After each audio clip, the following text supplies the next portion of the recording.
Hi, it's James. Welcome back to the channel. I'm so glad you could be here with us. I did the video yesterday, and I didn't like the direction I went in. Because instead of... Whoa. This is on a hill. Instead of dealing with the text, I really ended up making a video where I was bashing people from my past, and that's not right. So, we're going to read verses 13 through 24.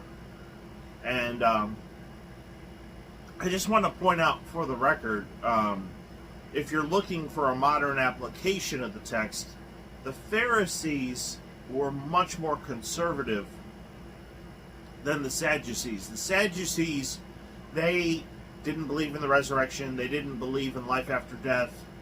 There's a lot of things very similar to today's liberal Christians, but Jesus is not dealing with those people in these passages. He is dealing with the Pharisees. So, although there is one area that I want to cover, let's just start in verse 13. But woe to you, scribes and Pharisees, hypocrites, for you shut the kingdom of heaven in people's faces, for you neither enter yourselves nor allow those who would enter to go in. Woe to you, scribes and Pharisees, hypocrites, for you travel across the sea to make a single proselyte, sea and land, to make a single proselyte, and when he becomes a proselyte, you make him twice as much as a child of hell as yourselves. Woe to you, blind guides, who say, if anyone swears by the temple, it is nothing, but if anyone swears by the gold of the temple, he is bound by his oath. You blind fools, for which is greater, the gold of the temple that has made the gold sacred? And if you say anyone swears by the altar, it is nothing, but if anyone swears by the gift that is on the altar, he is bound by his oath. You blind men, for which is greater, the gift of the altar that makes the gift sacred? For whoever swears by the altar swears by it, and by everything on it. And whoever swears by the temple swears by it, by him who dwells in it. Whoever swears by heaven swears by the throne of God and by him who sits upon it.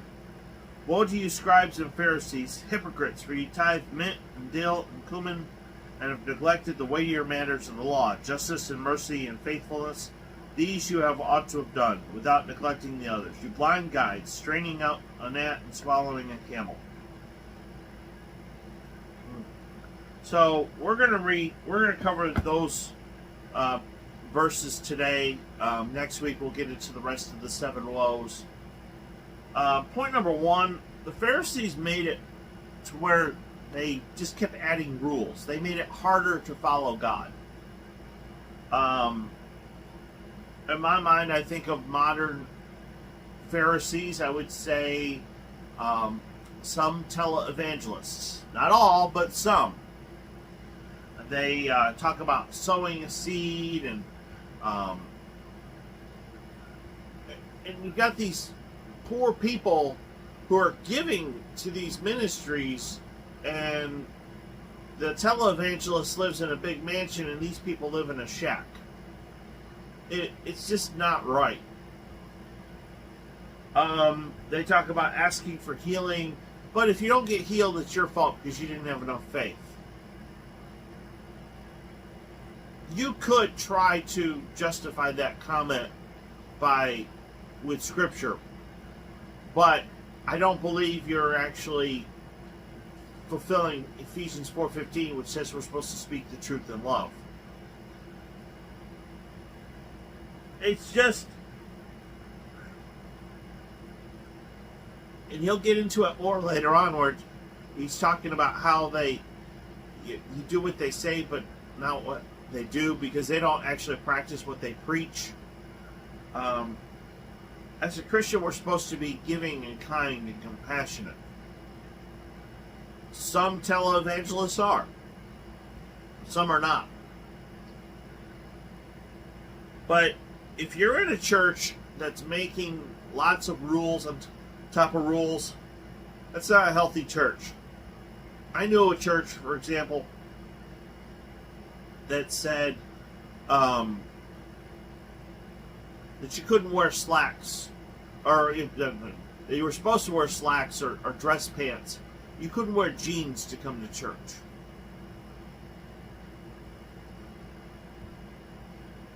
if that's all they got, that's all they have. That to me is just, it's focus should not be on the outward appearance. The focus should be on what's going on in here, and striving to be more like Jesus, and of course showing non-Christians what sin really is, and saying, look, this is bad for you. You need to turn from sin and turn to Jesus. Number two, they're backwards. They focus on, we call it today majoring in the minors. See, ultimately we're servants of Christ, and we're here to serve other people. I just see a lot of, you'll see it in churches that we refer to them today as legalistic, and they've got lots of rules. They put very minor things are extremely important. Your King James only folks are a perfect example. They love Jesus. They want to follow the Bible. Those are all good things. But the King James is the only true Bible. Folks, I'm not trying to toot my own horn, but I've read the King James, the New King James, the English Standard Version, the New American Standard, the Contemporary English Version, the NIV, the New Living Translation, not the paraphrase, but the actual translation. I've read several translations of the Bible. Even the New Revised Standard one that I had to read in seminary. The dirty, rotten secret is this. The reason there's so many translations is because you've got different groups that want a piece of the pie, and still the number one selling book in America is the Bible. Zondervan owns the NIV. Thomas Nelson owns the New King James. So there's a lot of people who want a piece of the pie. I say all that to say that those that want to focus, especially those that want to focus on just the King James, you're focusing on something that's a minor detail when we have much bigger problems to deal with.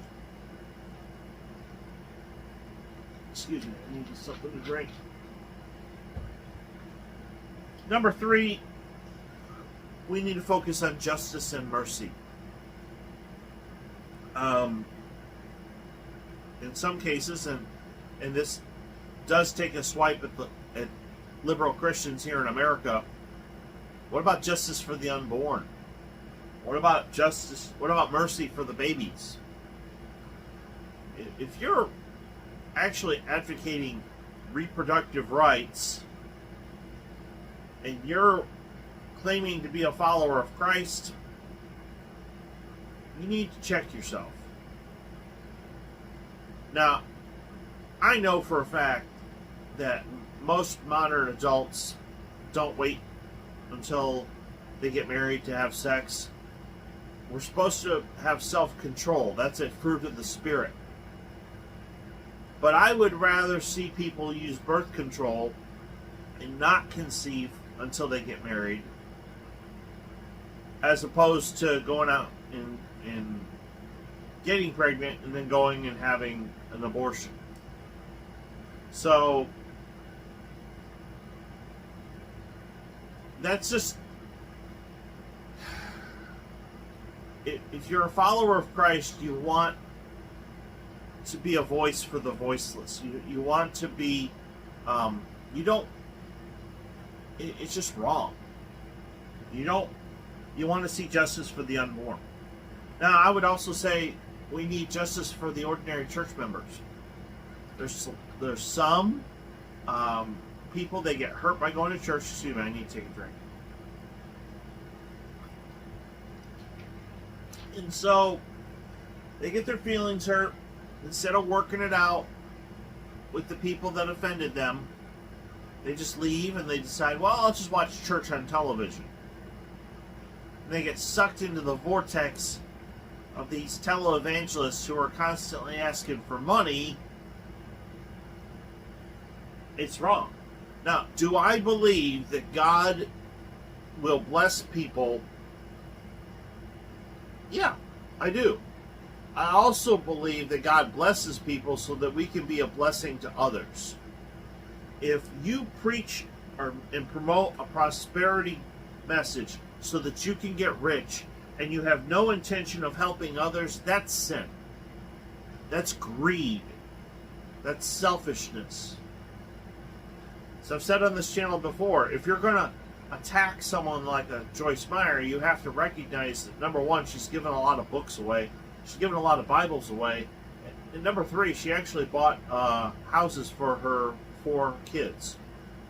So she's got 4 kids. She paid for their houses. I question the motive behind her big mansion. But the bottom line is there's some fruit of the Spirit there.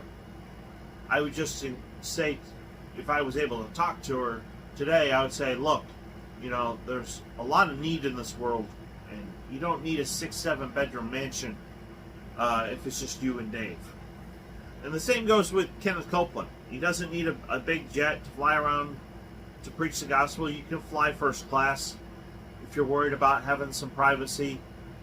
Take that money, and you need to take that money and if you really care about these people that are going to this Bible college, sell the jet, share that money with I'm mumbling. Share that money in the form of a scholarship so that people can go to that school, get trained up, and go out and promote the gospel. If that's what the point is, if the whole point of all of this is to share the gospel around the world, then by getting rid of the mansion, you can pay for some of the expenses. You don't have to ask people to sow seeds. You don't need a big giant mansion.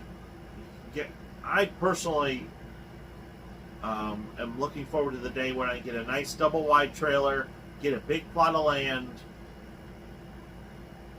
and that way at the end of the day I can get away from everybody and just relax. But you don't need a big mansion, you don't need a big jet. So anyway, it's not an easy passage to deal with. I just didn't like the direction I went in when I did it yesterday, so I redid the video. I've got to go down to Houston. I'm going to do something for my other channel, and when I get back, I will do the podcast. So thank you for everyone who is a subscriber. If you're new, please hit like and subscribe. The whole point of this channel is to put good, solid biblical content on the internet, and I want to see young Christians grow in their faith. So, I love you guys. Thank you so much, and I will see you later on the podcast.